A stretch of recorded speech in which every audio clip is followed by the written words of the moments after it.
Hello everyone, welcome to my new video. कैसे हो आप सब? उम्मीद है सब बढ़िया होंगे, सबकी प्रिपरेशन अच्छे से चल रही होगी। आज की इस वीडियो में मैं आप सभी के साथ 4 मंथ्स की स्ट्रेटेजी शेयर करने वाली हूँ कि आपको आरआरबी, पीओ और क्लर्क के लिए कैसे प्रिपेयर करना है। फर्स्टली जो तो ऐसा सोच रहे हैं कि मई में प्रिपरेशन करेंगे या फिर नेक्स्ट मंथ में प्रिपरेशन करेंगे, जून में, या फिर जब एग्जाम आ जाएगा उसके बाद last 15 days strategy, 1 month strategy ऐसे देखते हैं, तो उस चीज का कोई फायदा नहीं होगा।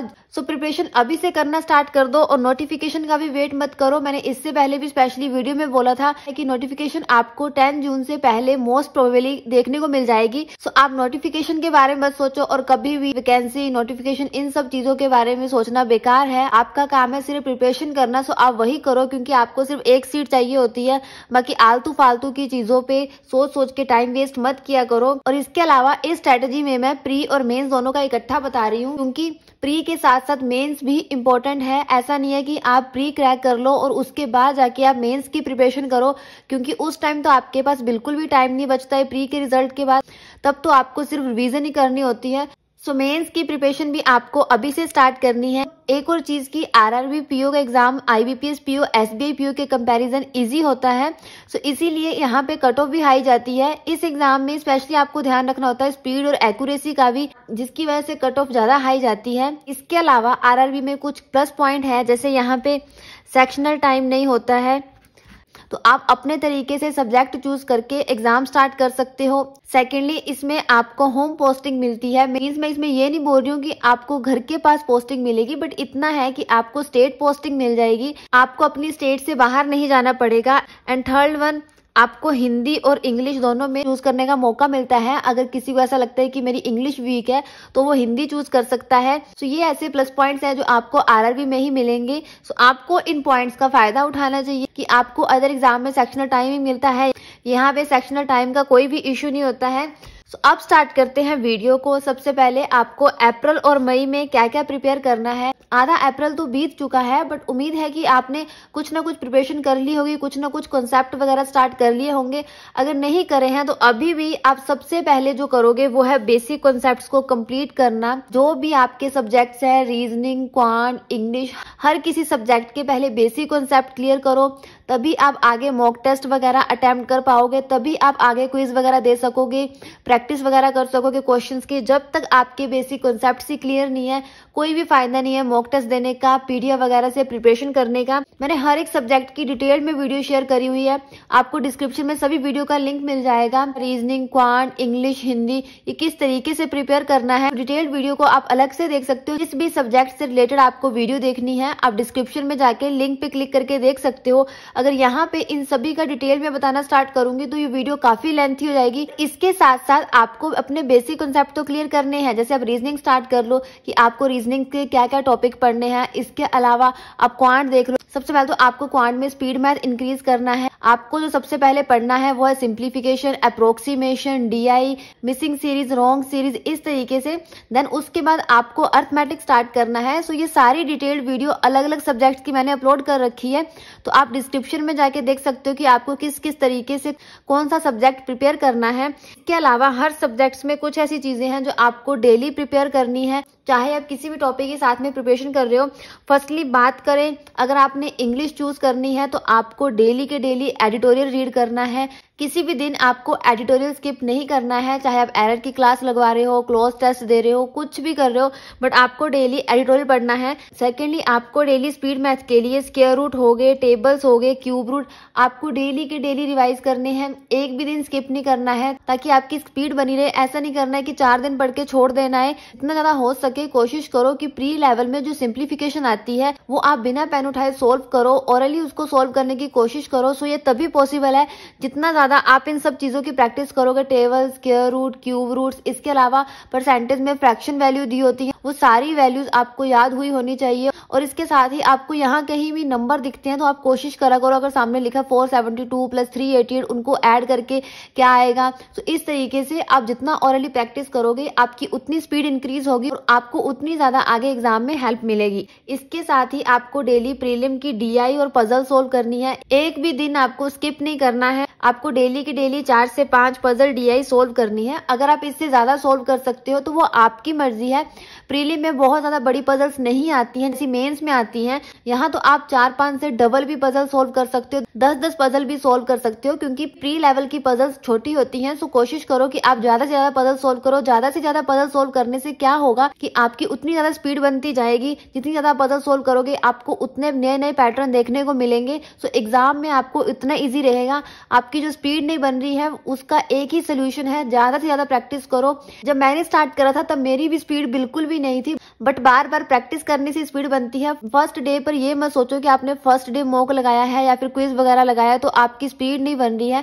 फर्स्ट डे को देख के आप जज नहीं कर सकते हो। इसके लिए तो कम से कम 10 से 15 दिन चाहिए कि आप अच्छे से डेली की डेली मॉक टेस्ट दो, प्रैक्टिस करो क्विज से, तभी आपकी स्पीड बनना स्टार्ट होगी। 2-3 दिन में आपकी स्पीड नहीं बनेगी, इसके लिए प्रैक्टिस चाहिए। और इसके अलावा आप चेकलिस्ट सोल्व कर सकते हो रीजनिंग और क्वांट की, अगर आप डेली डीआई और पजल्स वगैरह नहीं सोल्व करना चाहते हो। इसके साथ ही अभी से करंट अफेयर पढ़ना स्टार्ट कर दो, डेली के डेली करंट अफेयर की क्लास लगवाओ। मैं नहीं बोल रही हूँ कि बहुत ज्यादा स्टडी करो करंट अफेयर का, बट एटलीस्ट आप डेली की डेली क्लास लगवाओ। फिर आप वीकली उस हिसाब से 2 से 3 सोर्सेज को फॉलो करो, फिर उनकी पीडीएफ पढ़ लो, ताकि आपकी अभी से अच्छी खासी रिवीजन होती रहे। और जिस टाइम आपका प्री क्रैक हो, प्री का रिजल्ट आ जाए, उसके बाद जब आप करंट अफेयर पढ़ो तो आपके पास बहुत ही कम सिलेबस हो पढ़ने के लिए, ताकि आप मोस्टली सिलेबस किसी भी पीडीएफ को पढ़ना स्टार्ट करो तो आपका कवर हुआ मिले। ऐसा ना हो कि आपको ऐसा लगे कि हर पीडीएफ जो भी हम स्टार्ट कर रहे हैं उसमें हर एक न्यूज ऐसी है जो हमने कभी पढ़ी नहीं है, कभी देखी नहीं है। तो कोशिश करो कि आप डेली की डेली करंट अफेयर की क्लास लगवाओ और उसके साथ ही डेली पीडीएफ भी पढ़ो। मैंने करंट अफेयर की भी डिटेल वीडियो शेयर करी हुई है, आई बटन में आपको लिंक शो हो रहा होगा। सो आप एक बार इस वीडियो को देख लेना कि आपको किस तरीके से कौन कौन से टीचर्स को फॉलो करना है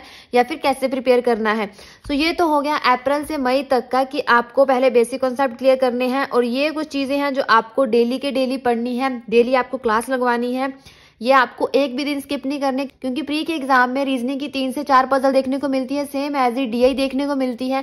सो आप डेली की डेली सोल्व करो, तभी आपकी प्रैक्टिस बनेगी। और प्लीज कोशिश करो कि ऑरली क्वांट को सोल्व करने की कोशिश किया करो, सिंप्लीफिकेशन वगैरह, ताकि आपको एग्जाम में इजी रहे। और इसके साथ ही स्पीड मैथ में मैंने ये बताया कि आपको daily table, square root, cube root पढ़ने हैं। आपको स्पीड मैथ के लिए डेली के daily simplification, approximation, quadratic equation और मिसिंग सीरीज या फिर रॉन्ग सीरीज सोल्व करनी है। आपको डेली इन चारों टॉपिक्स के 15 या 10 क्वेश्चन सोल्व करने हैं, ताकि प्री में आपको ही इजी रहे। जितना ज्यादा स्कोर करोगे कट ऑफ से ज्यादा, उतना बढ़िया रहेगा, क्योंकि आपको नहीं पता कि इस साल कितनी कट ऑफ जाने वाली है, कितना कंपटीशन और बढ़ने वाला है। सो आपके लिए अच्छा रहेगा, जितना ज्यादा आपकी प्रैक्टिस हुई होगी उतना आपके लिए बढ़िया रहेगा। एक और चीज की जितनी भी कट ऑफ जा रही है, आप ये मत सोचो कि लास्ट ईयर 60 कट ऑफ गई है तो हमें 61 या फिर 62 इतने क्वेश्चंस करने हैं, दैट्स इनफ और हमारा एग्जाम क्रैक हो जाएगा। आपको नहीं पता कि इस साल कितनी कट ऑफ जाने वाली है। कोशिश करो कि आप कट ऑफ से 5 to 10 marks above he score करो। आप कट ऑफ से ज्यादा क्वेश्चन अटेम्प्ट करो। सिर्फ क्वेश्चन ही अटेम्प्ट नहीं करने हैं, वो क्वेश्चन सही भी होने चाहिए। ये नहीं कि आप अटेम्प्टेशन के चक्कर में 60 की कट ऑफ गई थी और आप इस साल 70 क्वेश्चन अटेम्प्ट कर दो। सो कोशिश करो कि आप ज्यादा क्वेश्चन अटेम्प्ट करो अपनी कट ऑफ से, ताकि अगर कट ऑफ हाई जा रही है तो आप उस हिसाब से एग्जाम क्रैक कर सको। ये मत करना कि अटेम्प्टेशन के चक्कर में गलत क्वेश्चन कर देना। तो अब मैं अपनी स्टेट की बात करूं तो हमारे यहाँ हमारी कट ऑफ 50 के अराउंड होती थी। तो मेरा ये नहीं होता था कि 50 के अराउंड ही क्वेश्चन अटेम्प्ट करने हैं, 51 कर दिए, 52 कर दिए, नहीं। मेरी अटेम्प्टेशन 62, 63 इतनी होती थी। मेरे मार्क्स भी उतने ही होते थे, हार्डली 1 या 2 क्वेश्चन ही गलत हुए होते थे। तो कोशिश करो कि आप भी अपनी कट ऑफ से अबव अटेम्प्ट करो और सारे के सारे सही हो। 1-2 क्वेश्चन गलत हो सकते हैं, अब इसका मतलब ये नहीं कि आप जितने अटेम्प्ट कर रहे हो सारे के सारे गलत अटेम्प्ट करके आ जाओ। देखा जाए तो कट ऑफ काफी कम जाती थी, बट मेरा स्कोर 64, 65 इतना होता था। टेम्पटेशन इस स्कोर का ये फायदा होता है कि अगर कल को कट ऑफ हाई भी जा रही है, 50 से 55 हो रही है, 57, 60 भी हो रही है, तो आपको ये डाउट ना रहे कि क्या मेरा प्री क्रैक होगा या फिर नहीं होगा। इसके अलावा बात करते हैं अब जून और जुलाई की, कि आपको जून जुलाई में कैसे प्रिपेयर करना है। फर्स्टली जब आपकी प्री की प्रिपरेशन अच्छे से हो जाएगी, काफी हद तक सिलेबस कंप्लीट हो जाएगा, और इसके साथ ही आप डेली के डेली जो भी टॉपिक्स होंगे वो आपको डेली पढ़ने होंगे। और जब आपके बेसिक कॉन्सेप्ट क्लियर हो जाएंगे, तब उसके बाद आपको पहले सेक्शनली मॉक टेस्ट लगाने हैं। 40 मार्क्स के सेक्शनली मॉक होते हैं, जो क्विज होते हैं, वो अटेम्प्ट करो स्टार्टिंग में। देन उसके बाद आप फुल मॉक अटेम्प्ट करना स्टार्ट कर दो। बेशक आप ऐसा भी कर सकते हो कि एक दिन फुल मॉक अटेम्प्ट कर लो और एक दिन सेक्शनल मॉक अटेम्प्ट कर लो, कोई इशू नहीं है। बस आप डेली की डेली मॉक टेस्ट अटेम्प्ट करते रहो, ताकि आपको टाइमर के साथ पता लगता रहे कि किस तरीके से क्वेश्चन सोल्व करने हैं। और इसके साथ ही सिर्फ इनको अटेम्प्ट ही नहीं करना है, एनालिसिस भी साथ में करना है। ये नहीं है कि आप अटेम्प्ट करके छोड़ दो और एनालिसिस ना करो, एनालिसिस करना बहुत जरूरी है। इसके साथ ही जून के स्टार्टिंग में आप मेंस के टॉपिक्स कंप्लीट कर लो स्टार्टिंग के 10-12 दिन में। जैसे रीजनिंग में मेंस में अलग से टॉपिक ऐड हो जाएगा, मशीन इनपुट आउटपुट, ज्यादा सिलेबस नहीं ऐड होता है, बस कुछ टॉपिक्स होते हैं जो साथ में ऐड हो जाते हैं। तो इसलिए उन टॉपिक्स को बहुत ही कम टाइम लगेगा, 10 to 15 डेज में उन टॉपिक्स को कंप्लीट कर लो, कवर कर लो वीडियोस वगैरह देख के। ऐसे ही आपके मेंस के टॉपिक कवर होंगे। साथ में ही अब जून से स्टार्ट कर देना मेंस के मॉक टेस्ट लगाना। मैं नहीं बोल रही हूँ कि आप डेली के डेली मेंस का मॉक टेस्ट लगाओ, 2 घंटे का मॉक टेस्ट होता है, देन उसके बाद उसका एनालिसिस भी करना है, तो ये काफी टाइम टेकिंग होता है। बट आरआरबी में ये फायदा है कि इसमें सेक्शनल टाइमिंग नहीं होती है, तो उस हिसाब से मॉक टेस्ट में भी सेक्शनल टाइम नहीं मिलता है। सो यहाँ पे क्या फायदा है कि आपने जैसे जैसे जो सेक्शन अटेम्प्ट किया, मान लो रीजनिंग के सेक्शन में सिर्फ आपको 20 क्वेश्चन आ रहे हैं, क्वांट में आपको 15 क्वेश्चन आ रहे हैं, मतलब इस तरीके से आप टर्न बाय टर्न सेक्शन को अटेम्प्ट कर सकते हो। मान लो आपने 90 क्वेश्चन अटेम्प्ट करे हैं, देन उसके बाद आप सबमिट करके उसका एनालिसिस कर सकते हो। बाकी एग्जाम्स की तरह आपको यहाँ पे वेट नहीं करना पड़ेगा कि एक सेक्शन कंप्लीट हो, देन उसके बाद हम सेकंड सेक्शन को अटेम्प्ट करें, थर्ड सेक्शन को अटेम्प्ट करें। सो इसमें इस तरीके से काफी टाइम बच जाता है। इसके अलावा अगर आपको स्टार्टिंग में मेंस के मॉक देना टफ लग रहा है तो आप सबमिट कर दो, उसके बाद आप मॉक टेस्ट को सोल्व करना स्टार्ट करो कि किस तरीके से क्वेश्चन आए हुए हैं, किस तरीके से पजल वगैरह सोल्व होंगी, डीआईज वगैरह सोल्व होंगे। अगर स्टार्टिंग में आपको टफ लग रहा है तो आप सबमिट करके कर सकते हो। देन उसके बाद आपको पूरा कंप्लीट मॉक टेस्ट अटेम्प्ट करना है, मतलब जितना आपको आ रहा है, देन उसके बाद ही सबमिट करना है। ये नहीं कि आप सारे के सारे सबमिट ही करते रहो, तो उसमें आपकी स्पीड कम हो जाएगी, आपके माइंड पे जो प्रेशर बनता है टाइम देख के वो चीज कम हो जाएगी, फिर आपको एग्जाम में दिक्कत आएगी।